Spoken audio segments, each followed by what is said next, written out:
Thank you. That was beautiful. What a glorious day to be in the house of the Lord. My name is Barry Montoya, and on behalf of the elders, the deacons, and every congregant member here, we welcome visitors. We do have a lot of visitors here today. Thank you for coming. And our pastor, Jim Mitchell.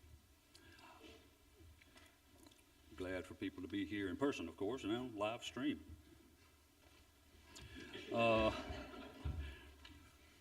Nobody ever waits me at home when I'm on live stream watching. The announcements, please review the announcements we have in the bulletin. We do have visiting us today from the Reformed University Fellowship at the College of Charleston, Seth Gurley, his wife Jillian, and Sam. Sam was so bright-eyed this morning. I wish I could be that bright-eyed. They will be visiting us and discussing at lunch the RUF. So we do have lunch provided, subs and snacks and treats, and so please stay for that.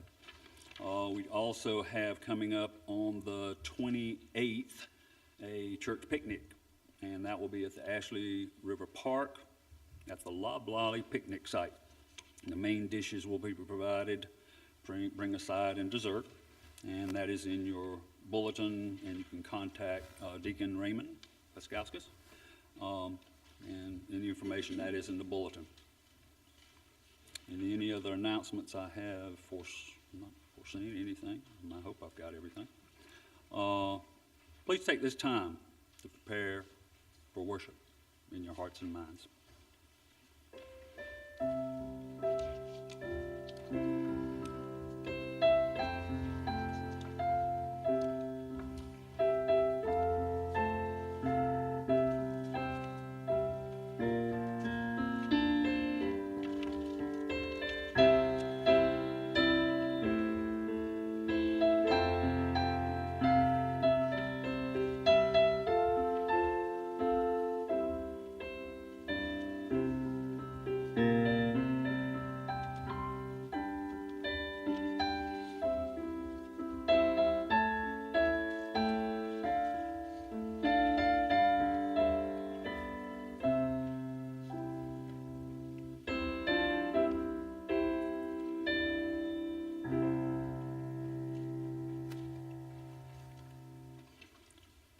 Our call to worship comes from Isaiah 12:2.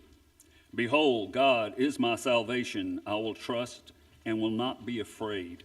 For the Lord God is my strength and my song, and he has become my salvation.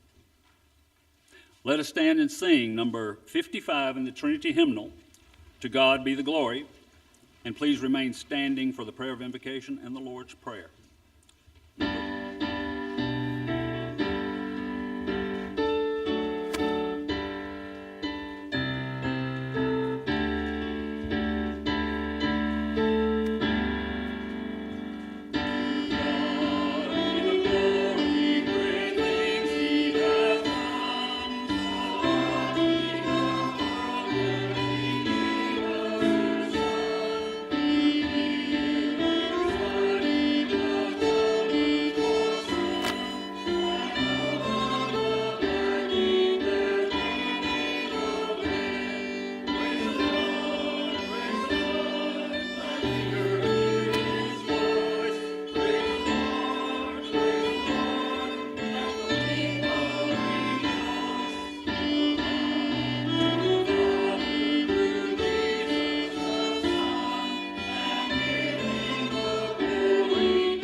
us pray. Eternal God, Father, Son, and Holy Spirit, we bow down before your throne with humble hearts. Open our ears to hear and our minds to understand the truth of Scripture presented in our service today. Bless the marriages and families represented among us, that we may provide for the needy and give our hearts ready to show mercy. Remove from us all pride and distraction, and give us a lively trust in the finished work of Jesus Christ, who taught his disciples to pray, saying, Our Father, who art in heaven, hallowed be thy name. Thy kingdom come, thy will be done, on earth as it is in heaven. Give us this day our daily bread, and forgive us our debts, as we forgive our debtors. And lead us not into temptation, but deliver us from evil. For thine is the kingdom, and the power, and the glory forever. Amen. Please be seated.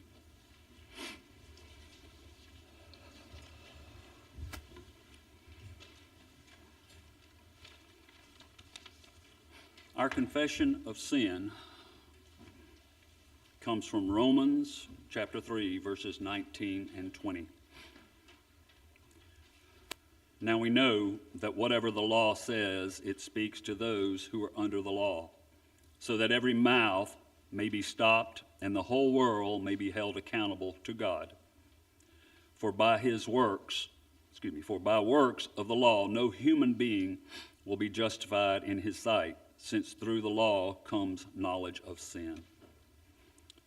Let us go to the Lord silently with our own confessions of sin.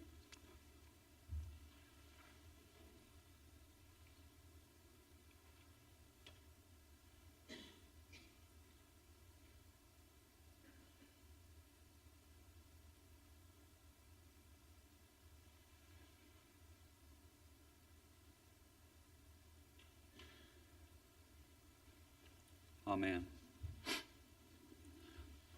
We do have a glorious assurance of pardon given in John chapter 8, 31 through 36. So Jesus said to the Jews who had believed him, If you abide in my word, you are truly my disciples, and you will know the truth, and the truth will set you free. They answered him, We are offspring of Abraham and have never been enslaved to anyone. How is that you say you will become free? Jesus answered them, Truly, truly, I say to you, everyone who practices sin is a slave to sin. The slave does not remain in the house forever. The Son remains forever. So if the Son sets you free, you will be free indeed. Please let us stand for our confession of faith. It is taken from the Westminster Larger Catechism, question 73. Read responsibly. How does faith justify a sinner in the sight of God? Faith justifies a sinner in the sight of God, not because of those which always accompany it, nor because of the good works that are the fruits of it, nor as if the grace or any act flowing from it were imputed to him for his justification, but only because it is an instrument by which he receives and applies Christ and his righteousness. Be seated, please. We'd like to ask the children to come forward for the children's sermon led by Elder Joel Reed.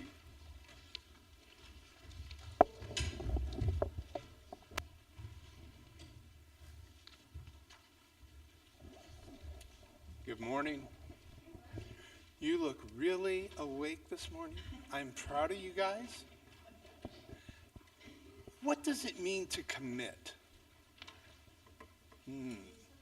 To do something? Okay. Usually when you think of commit, you think of something that you really are going to do absolutely, positively, without fail. Right? If you talk about, when we talk about committing sins, right? We commit those sins because we willfully oftentimes do things that are against God's will, right? But we can commit, if you think about it, listen to the psalm today. There's a line in it in verse 3 where it says, commit to the Lord.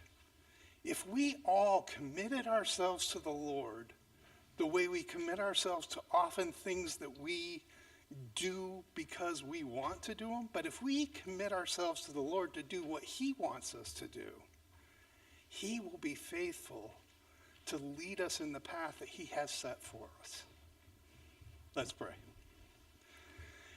Dear Heavenly Father, we do thank you that you do lead us and guide us and direct us. We pray that you would give us that strength, that courage to commit our lives to you and you alone. In Jesus' name we pray. Amen.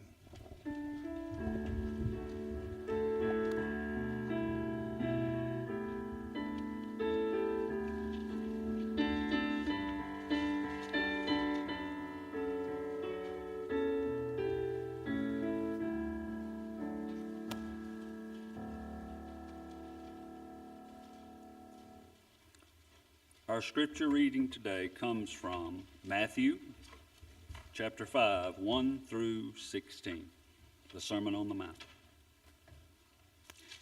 Seeing the crowds, he went up to the mountain, and when he sat down, his disciples came to him. And he opened his mouth and taught them, saying, Blessed are the poor in spirit, for theirs is the kingdom of heaven. Blessed are those who mourn, for they shall be comforted. Blessed are the meek, for they shall inherit the earth.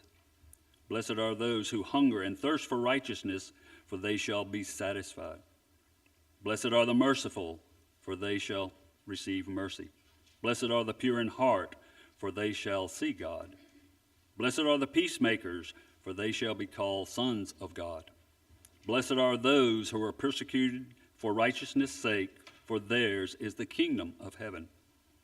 Blessed are you when others revile you and persecute you and utter all things of evil against you falsely on my account. Rejoice and be glad, for your reward is great in heaven. And so they persecuted the prophets who were before you.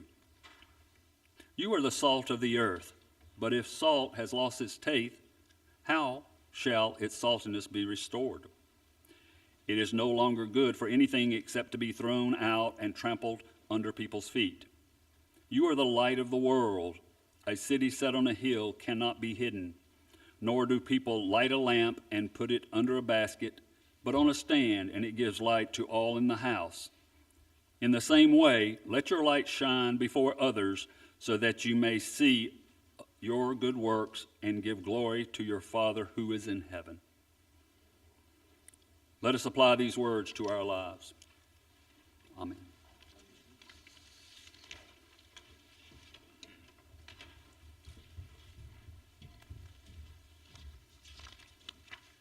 Let us go before the Lord once again in prayer. O Father, Son, and Holy Spirit, you are God. You are hidden in light inaccessible from our eyes. And yet, you have called us to be in your presence. You have called us through the righteousness of Christ, nothing having to do with our own merit or goodness, but all because of his atonement, all because of his righteousness in our stead as the Messiah, as the Christ. We pray, O Spirit of God, open our eyes to behold wonderful things from your word this morning. Open our eyes to see Jesus, to behold him, to keep our eyes fixed on him as the author and finisher of our faith. O Holy Spirit, do this by your sovereign power at work in us, that all of our steps may be directed according to your wise paths, according to your wise law. As the angels in heaven rejoice over every sinner who repents, Lord, we pray that you would use your word to give the new birth, to give that initial faith and repentance to those that have not yet committed to trusting in the Lord Jesus. O Lord, build up your church, sanctify us in the truth, and call all those who are your sheep. We pray for this to occur for your name's sake, O Lord, not for the glory of any man or denomination. We pray that it is done for the sake of your glory on the earth. We do give you thanks and rejoice in the meeting of General Synod held last week for the emphasis on your glory and on planting churches, both at home and abroad. We think of every nation, tongue, and tribe that you will call to be your own, and how one day soon and very soon, we'll be gathered around the throne and singing your praises forever and ever in a place where there is no more sin, and your presence dwells with your people forever.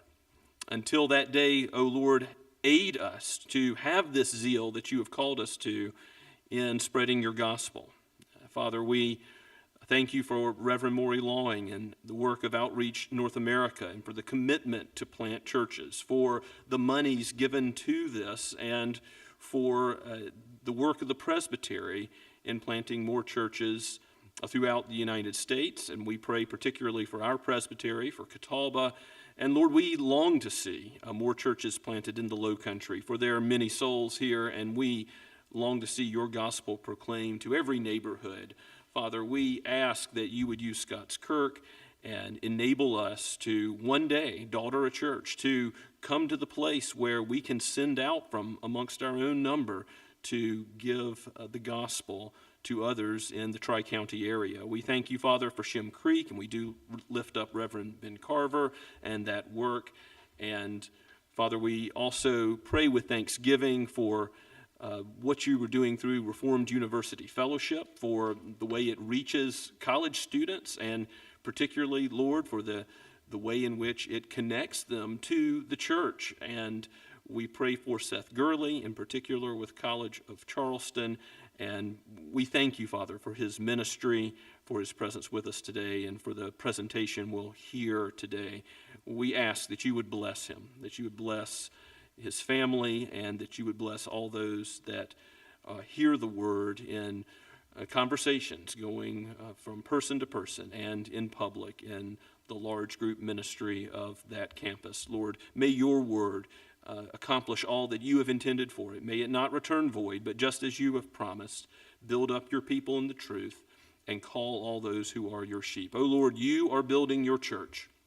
Lord Jesus, we lift up every spiritual concern before you, and we lift up every material concern, because we know that you care for us, even our bodies and the difficulties that we struggle with in this life. Father, we lift up those like Rich Troutman and Rob and Kerry Walters and Kay Meadowcroft, who has fallen. Father, we continue to lift up Gay Schaefer. Lord, we continue to ask for your healing hand on Robin Oti as she recovers, and again give you praise for the kidney that you have provided her with in your sovereign mercy. We thank you, Father, for how you rule over everything, and we do pray that you would rule in our families, that you would rule in our covenant homes, that you would aid husbands and wives to be humble towards one another, and to love one another, and to model what you would have us to as disciples of Christ before our children, and that you would give our children the blessing of being raised in the nurture and admonition of you, O Lord, that we may learn to trust in your word and abide and be still, waiting upon you, abide and be still in the mercy of the gospel, and then to do good, to love you and to love our neighbors, to do deeds of love and mercy in your name for the praise of your glorious grace. Father, bless our elders and our deacons in seeking to do what you have called them to, in shepherding the flock and doing mercy ministries. And Father, raise up other men who would be men after their hearts, that you would be pleased in ultimately, Lord Jesus, making us more like yourself as a church. And let every member of the body, every individual that you have called in some ways that are outside of the programs of the church, and in some ways that are within, including the ministry teams of the church, Lord, bless your church through the work of your people. And we thank you for the abundant love and hospitality that has been recently shown in this congregation, and we know this is from your hand. We Pray, Lord, that you would be with those who are traveling, give them mercies, and bring them back to us safely. For some have gone to faraway lands, and we pray that you would bless their trip and raise up, Lord, those who would go on a short-term mission trip from Scots Kirk soon. We think of the ministry of seed that we support in Africa, and ask, Lord, that you would bless the Goodmans there. We ask for your blessing on Lee Shelnut and the Cottons and the Brickies. Father, we lift up the ministry of mercy and the ministry of your word at Sahiwal, Pakistan. We pray for the Ackermans and thank you, Father, for their leadership there, and pray that you would work through all the hands of the doctors and the nurses and those who give the gospel to many caught in the false religion of Islam. Lord, bless those who darken the doors of that place with the light of the gospel, with even the light of the world, the Lord Jesus, in whose name we pray. Amen. Let us continue to worship the Lord as we sing together from the blue notebook. So that's the thin blue notebook, number 16, He Will Hold Me Fast. Let's stand as we sing.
Let's pray together.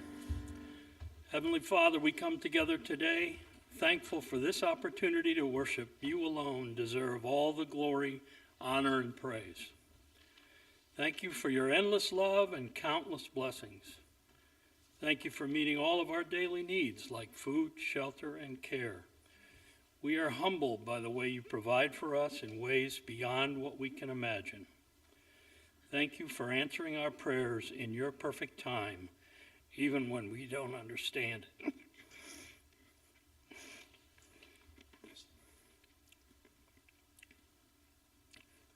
Help us to trust in your plan and know that every answer you give is for our good and your glory. We recognize the sacrifice on the cross and thank you for the abundance of forgiveness of sins. As we gather our tithes and offerings today, we do so with thankful hearts. Please bless these gifts and use them to further the work in our church and community. In Jesus' name we pray. Amen.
Please turn with me in your copy of God's Word to Psalm 37. Psalm 37 will be our final psalm in the series this year as we have gone through quite a number of the Psalms. And Lord willing, next week you'll hear from Reverend Paul Joyner while I'm away on vacation. Look forward to hearing the proclamation of God's Word from Reverend Joyner, who worships with us regularly here at Scots Kirk. And then in 2 weeks from today, we'll begin a series on 2 Peter. So we've gone through 1 Peter, and if you're attending the adult Sunday school, you know that 2 Peter will once again be the subject of our Sunday school. So we are going to be focused upon 2 Peter in the next few weeks together. Now, Psalm 37 is a wisdom psalm. It is a psalm of David, and verse 25 seems to indicate that it is written by David when he is older, when he is reflecting back upon his life. And remember all the trials that David suffered under King Saul, under Absalom, his son, and others.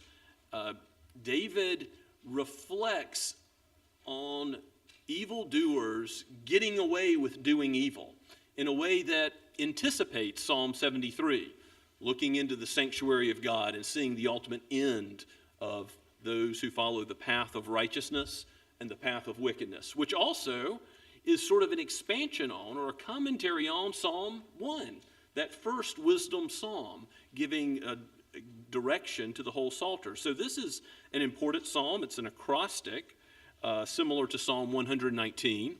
So it uses almost every letter of the Hebrew alphabet to aid in memorization, because these truths of God's wisdom ought to be hidden in our heart like a tune that's catchy. Catchy song lyrics remain in our head. That's part of the Lord's idea with this psalm. And it gives us many nuances on this theme of the ultimate sovereign plan of God for his people, the meek, the righteous, and those who rebel against him and do not accept his mercy, the wicked, those on the broad path of destruction. So let's give our attention to God's word, again, starting at verse 1 and reading through the entire psalm. This is the very word of God, penned by David and breathed out by God, the Holy Spirit, for each one of us. Fret not yourself because of evildoers. Do not be envious of wrongdoers, for they will soon fade like the grass and wither like the green herb. Trust in the Lord and do good. Dwell in the land and befriend faithfulness. Delight yourself in the Lord, and he will give you the desires of your heart. Commit your way to the Lord. Trust in him, and he will act. He will bring forth your righteousness as the light and your justice as the noonday. Be still before the Lord and wait patiently for him. Fret not yourself over the one who prospers in his way, over the man who carries out evil devices. Refrain from anger and forsake wrath.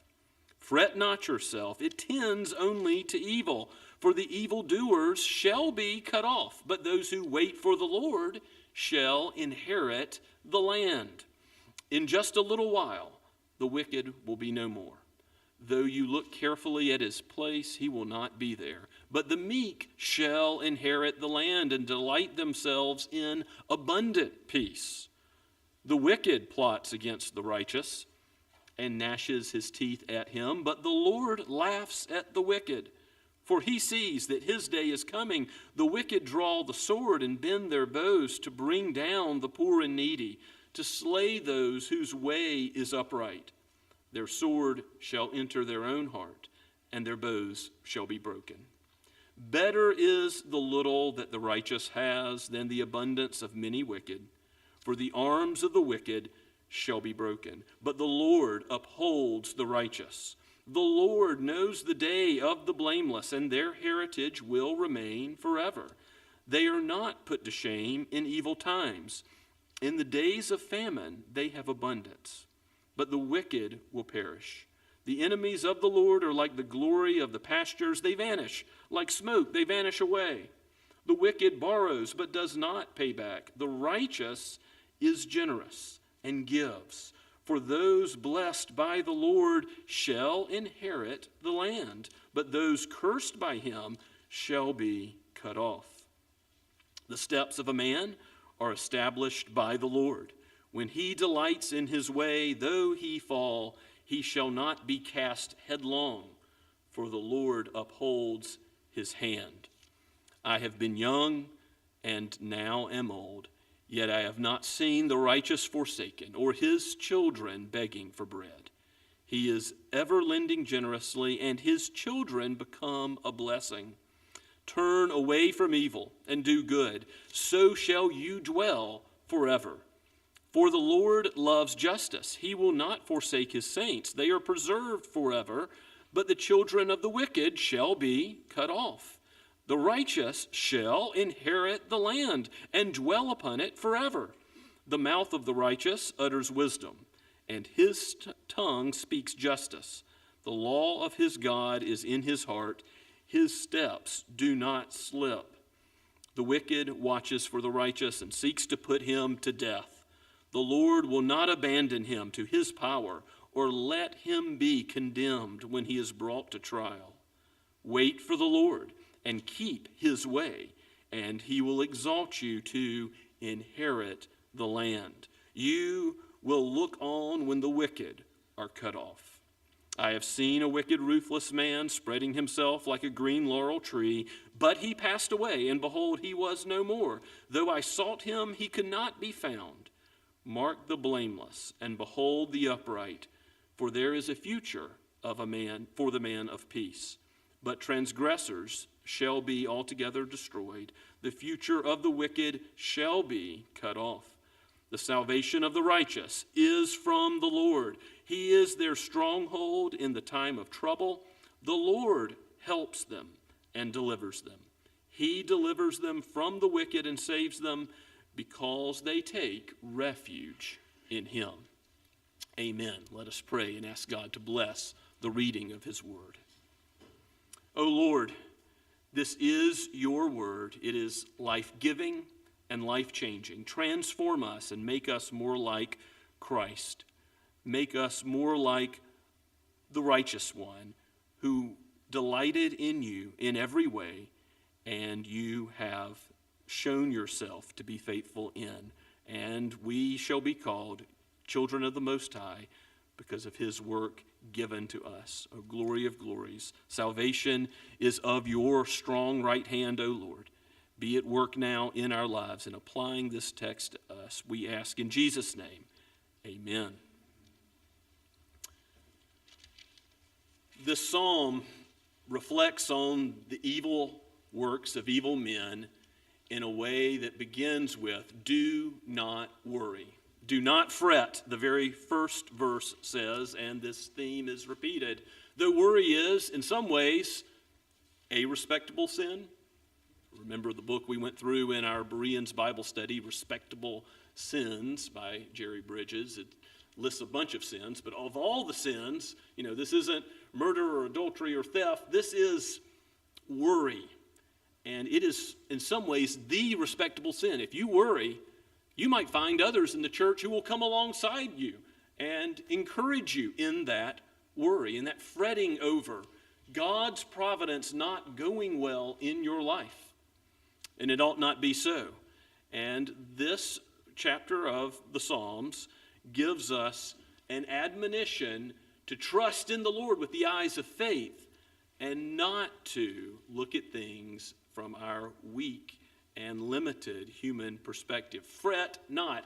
Do not get hot under the collar, the Hebrew phrase means. Do not get bothered by evildoers doing evil. So specifically, what are we not to worry about? Yes, we're not to worry, as Jesus later speaks in the Sermon on the Mount in Matthew chapter 6. We read chapter 5, a portion of it this morning. And Jesus says, don't seek after what the Gentiles seek after, food, clothing, all the things of this world. Don't worry that your child didn't get into the right college, that you don't have enough in terms of your food and your clothing and your vacations. No, that's not it.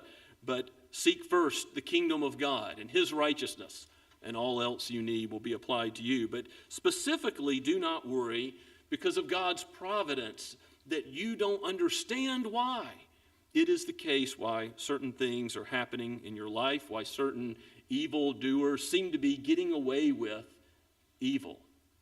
And again, there's Psalm 73 and the big picture of God's sanctuary, making sense of all things, wisdom making sense of all things. David looks back at his life. Verse 25 says, he was young, now he's old, and he now is able to, with clarity, see that God is faithful even through all the trials that he had. Being pursued, living in caves, not having enough to eat, his life being at risk. Fret not because of evildoers. Be not envious of wrongdoers. Do not be envious of the proud, of the arrogant who strut throughout the earth. We looked at some of this last week in Psalm 94. In Psalm 94, the arrogant are afflicting the church of God, and that subject comes up in our psalm today as well. But the short answer is, why not be envious of those who are on the broad path that leads to destruction? Well, because it leads to destruction. Verse 2 says, they will soon fade like the grass. It's green today, but it'll be brown soon in this desert, arid climate. It will wither like the green herb. So, trust in the Lord with the eyes of faith. Verse 3, trust in Yahweh, the covenant-keeping God, capital L-O-R-D. Trust and obey. Trust and do good. Now, that's not the gospel in the sense of your good works aid you in the Lord saving. No, the Lord saves. Trust in him. And we'll see that's where this psalm ends, that salvation is all of the Lord. But if part of a full-orbed gospel is you trust in the Lord and he changes you to do good. And so that hymn that we will sing at the conclusion of the preaching of the word today, trust and obey, understood in the full-orbed gospel sense that all those that are justified by Christ and counted righteous because of our faith in him, his finished work, his atonement, and his righteousness. All those who are saved by trusting in the Messiah are made by the Holy Spirit to do good works, to love God and to love neighbor more and more. And verse 3 brings up the idea of the land. Dwell in the land, that is, in the Old Testament, the land of Canaan, the promised land, Israel, and befriend faithfulness. Now we'll see where this idea of the land goes because it's mentioned a handful of times in this psalm, and Jesus highlights in the Matthew chapter 5 in the Sermon on the Mount that it is the meek that will inherit the earth, the rest of the new heavens and the new earth. The idea of the land and the rest of God's people are joined together throughout the Scripture, and that's ultimately where this psalm is pointing us to the future rest of God's people, where we will behold his presence forever. Now, verse 4 is a verse that is often misunderstood. If you trust the Lord, if you befriend him, you have your heart changed by him, and he's going to give you not the evil desires that you naturally had as one of Adam's race, but he will instead give you your changed desires. The desires of your heart are not the starting point. And you can look at John 15:7 in the same way. Jesus says, whatever you pray for, I will give you. But why is that? It's because his word is abiding in you. And because his word is abiding in you, your heart now desires the things of his kingdom. You're now seeking first his kingdom and his righteousness. And as a result, what you ask for, when it is in keeping with his kingdom priorities and goals, he is pleased to grant. And this is to be an encouragement to us in prayer. Remember, the Psalms teach us how to pray. They teach us how to worship. And verse 4 is telling us when we delight in the Lord, when we find our enjoyment, when we glorify God and enjoy him forever, that first question of the shorter catechism, when that is true of us, he gives us the portion that we have that doesn't, just like the wicked, go away at the end of this life. That's the best they'll ever experience is here below. But we have a portion in the Lord's presence that we will enjoy forever, the Lord himself, and the new heavens and the new earth. And again, you see the wicked are cut off. And it's not the idea of annihilation. So they're cut off from the land. They're not going to be in the new heavens and the new earth. Who's going to be there?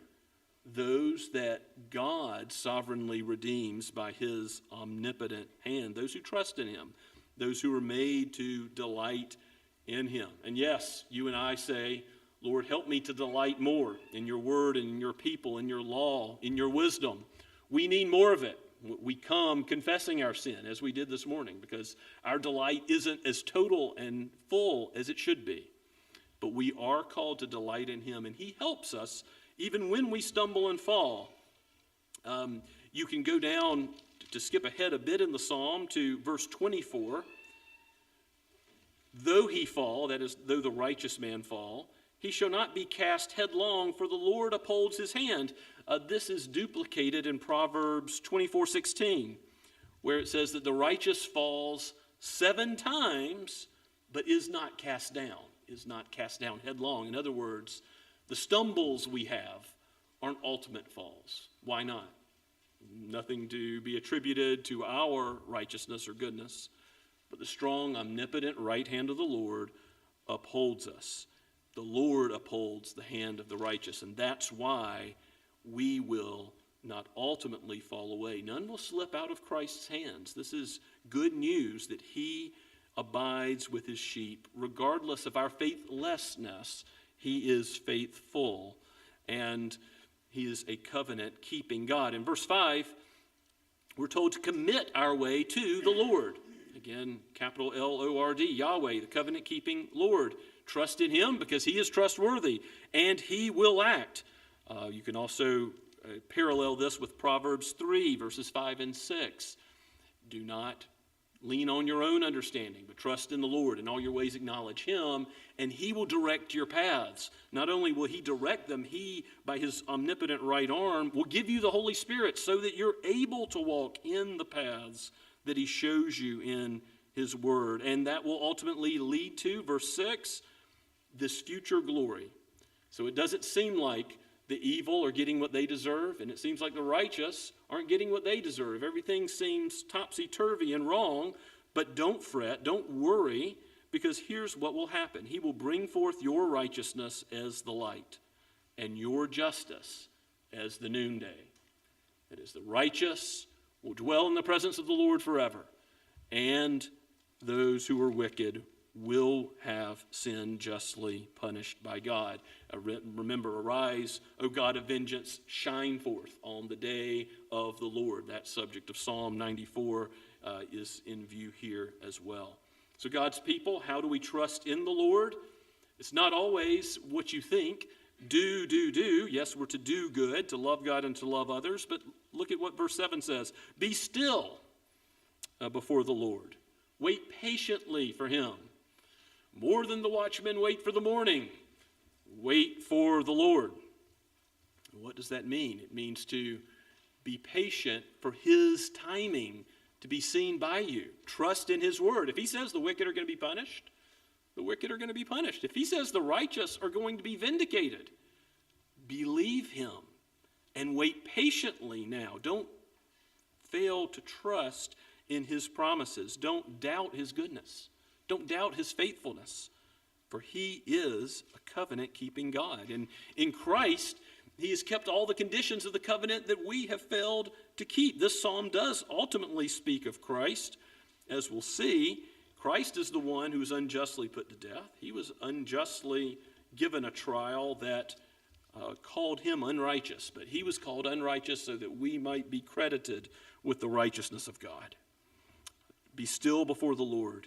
He will show himself to be a God of salvation and justice. Verse 8, you don't repay evil for evil, refrain from anger, forsake wrath. Instead of repaying evil for evil, realize that vengeance is mine, says the Lord. He will ultimately take care of all things. Fret not yourself, that same word in verse 8. It tends only to evil. So worry. Don't let that respectable sin dwell in your heart. Cut it off. Do battle with it. And in its place, put the eyes of faith. Put your eyes on Christ as the author and finisher of your faith. Verse 9 says that evildoers will be cut off, but those who wait for the Lord, those who have the eyes of faith, which patiently look to the Lord and his promises, they shall inherit the land. And again, you can look at verses 9, 11, 18, 29, and some others that allude to the idea of the meek inheriting the land or the earth. What Jesus says is true in Matthew 5:5 in the Beatitudes, the meek will inherit the earth. He got from reading this psalm and praying the psalm and worshiping according to this psalm as he did all the Father's holy will. Christ knew and internalized this catchy acrostic guide to prayer. You think about the Lord's Prayer as a model for prayer, and it is. But remember that the Lord, Jesus himself, was given the 150 Psalms, and he internalized them. How did he give us the Lord's Prayer? He gave it to us out of the Psalms of David. And he is ultimately David's Lord and the fulfillment of David's sayings here in this psalm. As verse 10 points us to the coming day of judgment, in just a little while the wicked will be no more, and though you carefully look at his place, he will not be there. As I've already said, that's not about annihilation, but ultimately the wicked not inheriting the earth, not being present in the new heavens and the new earth. But the meek shall inherit the land and delight themselves in abundant peace. Who brings peace from God to man? The Lord Jesus. Who brings peace from man to man? You know, the sword will be beaten to plowshares on that great day of the Lord, when ultimately peace will reign in the earth and there will be no more sin. But it's not so yet. In verse 12, we see that the wicked plots against the righteous. Who plotted against David? Evil men. Who plotted against Jesus? The wicked.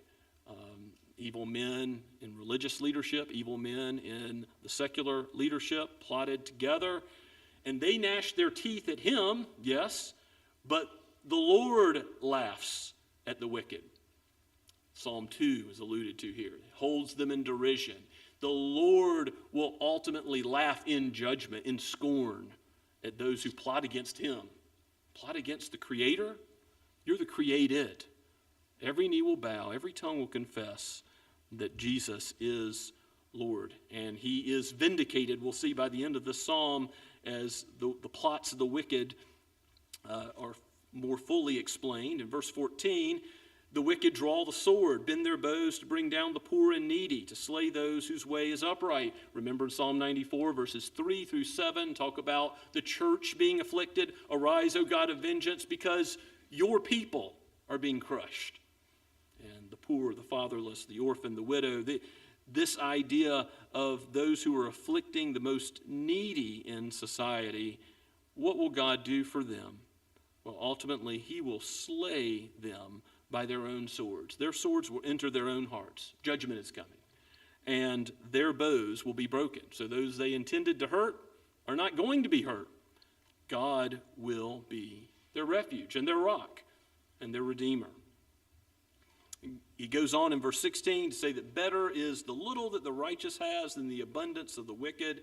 The wicked, yes, it looks like they're enjoying a feast with all the finest foods and steak and the finest vegetables and grains. But no, if you zoom out a little bit, David Guzak, a commentator on this psalm, says this: it's like you're seeing someone on death row eat their final meal. Yeah, it looks like a great meal, but they're sentenced to die. This is a very fleeting portion that they're given. So better the little that the righteous has than the abundance of the wicked. The arms of the wicked will be broken. The Lord upholds the righteous. The Lord knows the days of the blameless, and their heritage will remain not just for one meal, but forever. He spreads a table, a feast for us in the presence of our enemies, and we will dwell in the house of the Lord forever. Psalm 23, verse 6 says. David knows that his shepherd is faithful, and we are not put to shame in evil times. In the days of famine, it seems that we have little, but there is ultimate abundance coming, verse 19. And David's later going to say that I've never seen the children of the righteous begging for bread, but he knows with the bread of life, we will never suffer lack. We will, regardless of what we suffer in this world, ultimately be vindicated by God and fed by him, fed by Jesus, spiritually and materially, forever. Yes, verse 20, the wicked will perish, but the enemies of the Lord are like the glory of the pastures, that green grass that very soon will be brown and cut down, used for feed for the animals. They vanish. Like smoke, they vanish away. Well, what substance does smoke have? Not much. In just a moment, it's gone. And like that, the wicked are no more. And the way of the wicked is contrasted in verses 21 and 22 with the way of the righteous. The wicked borrows and does not repay. The wicked is a taker. And the righteous, on the other hand, is generous and gives. The righteous is blessed by the Lord so that he can be a blessing to others. And you think about how the Apostle Paul argues to be a cheerful giver in 2 Corinthians chapters 8 and 9. It's based on the Lord has given us so much. The Lord has given to us, and so we're able, out of the Lord's generosity, to give to others. I was so heartened at Synod last week about the zeal to plant new churches in the Associate Reformed Presbyterian Church that I see it as we understand a gospel of God's grace. How can we not, therefore, give it to others? How can we keep this gospel to ourselves? How can we not go forward and plant churches throughout the United States, throughout the world? That commitment really heartened me, and I would ask that you would join with me in praying for the planting of churches in our denomination in the future. We've allotted quite a bit of money towards it. We have an Outreach North America leader and board that are committed to doing it. We need the men to be raised up. We need in the harvest that is white, we need God to raise up. We depend on him, the men who would go and be willing to sacrifice and to do what is a difficult task with risk of failure, to go and take their families into situations where they gather together a congregation, to meet perhaps in a rented space for a while and to take one step at a time with faith and trust in God that he would provide what they need to plant churches that glorify him. So the steps of a man being established by the Lord when we delight in his way, again, the heart being shaped by God, this is what will cause us not to ultimately fall. David saying that the children of the Lord never beg for bread and are ever lending generously. Their children become a blessing. You think of Psalm 127 and the children gathered around the table as a blessing to their parents. Generational faithfulness is what David sees in view as part of the blessing of the gospel. These are not promises. I'm sure that Christians that have struggled with famine and have died of hunger and under communist regimes and the like in the 20th century in China or Russia, these are truths that are wisdom. They are generally true in this world. And regardless, even if a believer perishes due to lack of food, is it the case that God has taken care of him to the very end?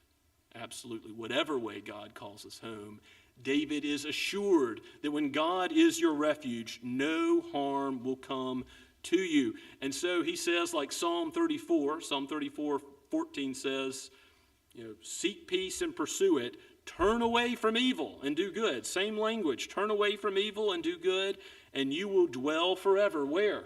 In the new heavens and the new earth. For the Lord loves justice. He doesn't forsake his saints. We are preserved forever. The children of the wicked cut off. The righteous inherit the land. Does God think that we need to know that the righteous will ultimately have a bodily existence in the new heavens and the new earth forever? I think he does. He repeats this concept again and again for us. Not just about Israel, but the New Jerusalem and what Revelation 22 puts out forth for us. The mouth of the righteous utters wisdom. His tongue speaks justice. The law of God is in his heart. So how is our heart formed by the Spirit to delight in God? According to his law, according to the Word of God. And that's what the Holy Spirit uses so that our steps will not slip. The wicked watches for the righteous and seeks to put him to death. Well, David had men after him, but Jesus had men seek to put him to death. This psalm is ultimately about him. The Lord will not abandon him to his power, that is, David or Jesus, to the power of the wicked. You think about Psalm 16, verse 10, how Jesus is under the power of death for a time, but not utterly abandoned to the grave, to Sheol, to destruction. No. And verse 33 says, do not let him be condemned when he is brought to trial. Again, not a general wisdom, not a promise of God, because who was condemned by an unjust trial? Jesus himself. And he will be vindicated. Wait for the Lord. Keep his way. He will exalt you. You will inherit the land. The wicked will be cut off. The end is sure. It seems like the righteous are getting what the evil deserve, and the evil are getting what the righteous deserve. But look from the perspective of God's sanctuary and his law and his word. God reigns. Trust in his reign. He will do all things well. And yes, you see now with your eyes, verse 35 says, a wicked man spreading himself like a tree. He's flourishing. He's doing great. But he passed away. And behold, he was no more. I sought him. I couldn't find him because he wasn't in the everlasting dwelling of God's people. Mark the blameless. Behold the upright. There is a future for the man of peace.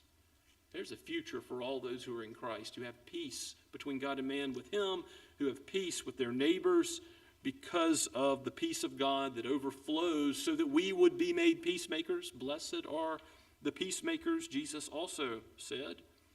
We're called to be like him. Transgressors destroyed, verse 38. Future of the wicked, cut off.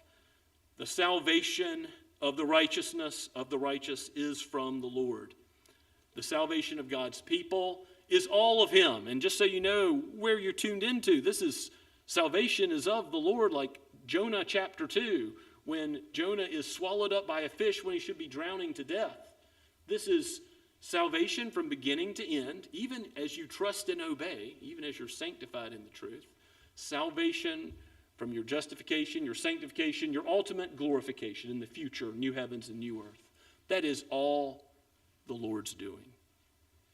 No good work proceeds from your own flesh, your own strength, your own power. You are weak, but he is strong. The strong arm of the Lord upholds you so you don't slip and fall utterly. The salvation of the righteous is from the Lord. He is their stronghold in the time of trouble. What is that time of trouble ultimately? The day of darkness and gloom, the day of the Lord. It is a time of trouble for those who do not trust in Messiah, but for those who know the Messiah, the Lord Jesus, he helps them. He delivers them. He redeems them. He delivers them from the wicked, from all those who oppose them, from your enemies, from God's enemies, and he saves them because they take refuge in him. So on the day of God's judgment, when the wind and rains beat down upon all those who are wicked, if you build upon the solid rock of Christ, that's where he ends the Sermon on the Mount, remember.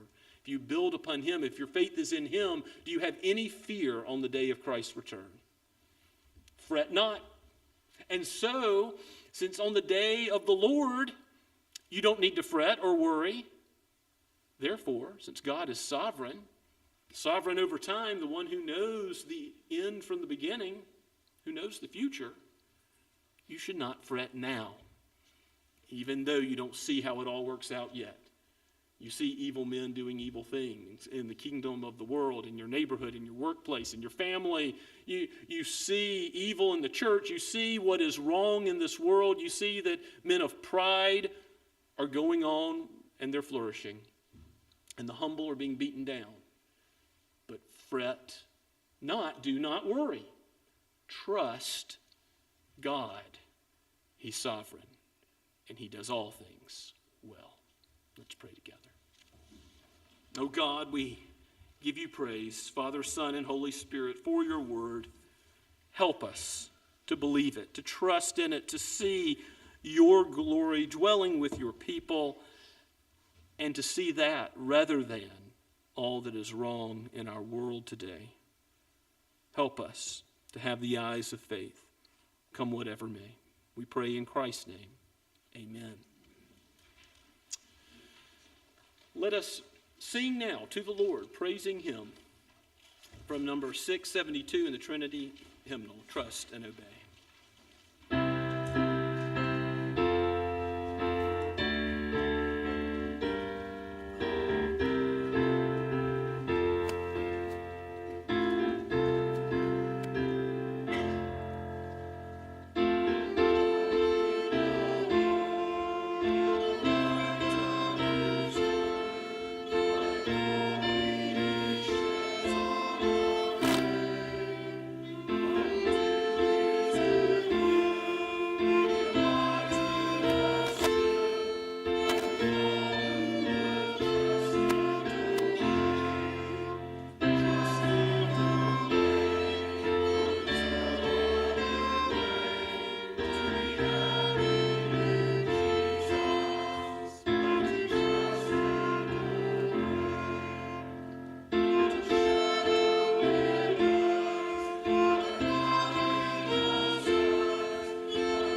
reminder before I pronounce the benediction, you're all invited to stay for lunch. You didn't need to bring anything. Lord willing, we would love to see you all there to hear from Reverend Gurley about the work that God is doing at College of Charleston. Praise the Lord for that. Now go with God's blessing.